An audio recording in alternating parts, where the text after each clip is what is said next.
আজই ডাউনলোড করুন আর এনজয় করুন আপনার পছন্দের শো। বলো কে এই মেয়েটা?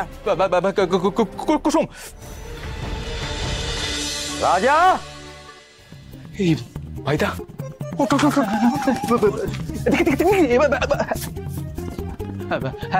কথা। এই মেয়েটা কে? কি হয়েছে গো বাবা? এরা আবার কিছু গন্ডগোল করেছে না? আমার শুরু থেকে সন্দেহ ছিল এদের ওপর। তুমি দাঁড়াও, আমি দেখছি। কি হলো? দাদা কি জিজ্ঞেস করছেন সেটা কানে যাচ্ছে না? বলো কে এই মেয়েটা? কুসুম। কি বললে? কুসুম? আমরা তো জানি ওর নাম গৌরী। এই কি লুকোচ্ছ তোমরা আমাদের কাছ থেকে? না না না, ওর নাম গৌরী, আমি ওকে কুসুম বলে ডাকি। ও, তো তোমার কি হয়? মানে মানে গৌরীর সঙ্গে তোমার কি সম্পর্ক? আমি ওর স্ত্রী। বলুন না আপনি, বলুন আমি আপনার স্ত্রী। কথাটা আমি তোমাকে জিজ্ঞাসা করেছি, তুমি উত্তর দিচ্ছ কেন? কথাটা আমি ওকে জিজ্ঞাসা করেছি। বলো কে হয় তোমার স্ত্রী? তোমার স্ত্রী অনুশ্রীর ঘরে ঘুমোচ্ছে কেন?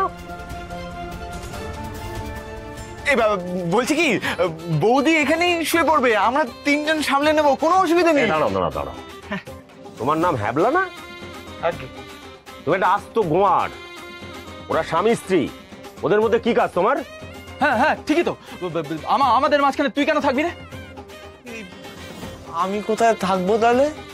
ঋষি, এই হ্যাবলা ছেলেটাকে ওর জায়গা দেখিয়ে দাও। চলো।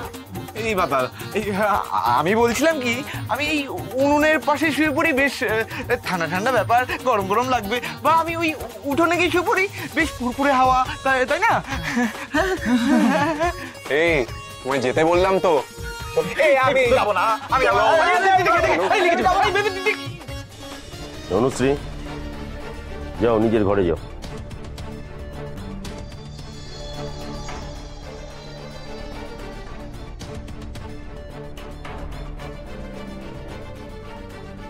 চলো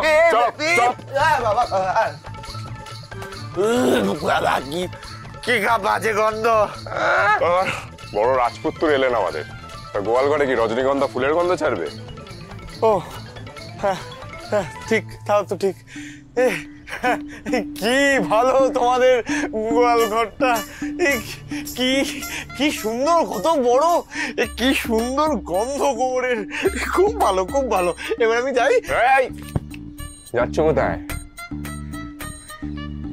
ভেতরে। এই আসলে গরুগুলোকে সরিয়ে আমাকে এখানে রেখেছো তো, গরুগুলোর খারাপ লাগবে। এক কাজ করি, আমি কালকে এসে গরুগুলোর সাথে এখানেই দেখা করিনি, আজ আমি আসি, কেমন? যাওয়ার জন্য তার আসেনি এখানে। তাহলে তুমি আমাকে এখানে নিয়ে এলে কেন? এখনো বুঝতে পারছো না? না বুঝতে পারি না বলেই তো আমার নাম হ্যাবলা। আচ্ছা তাহলে বুঝিয়ে দিচ্ছি, আজ থেকে এখানেই থাকবে তুমি। দাদা বলেছেন তোমাদের দুজনকে এই ঘরে থাকতে। ও মা, হাঁ করে একে অপরের মুখের দিকে তাকিয়ে আছো যে বড়। স্বামী স্ত্রী হয়ে আলাদা আলাদা ঘরে শোবে, সেটা তো শোভা পায় না, তাই না?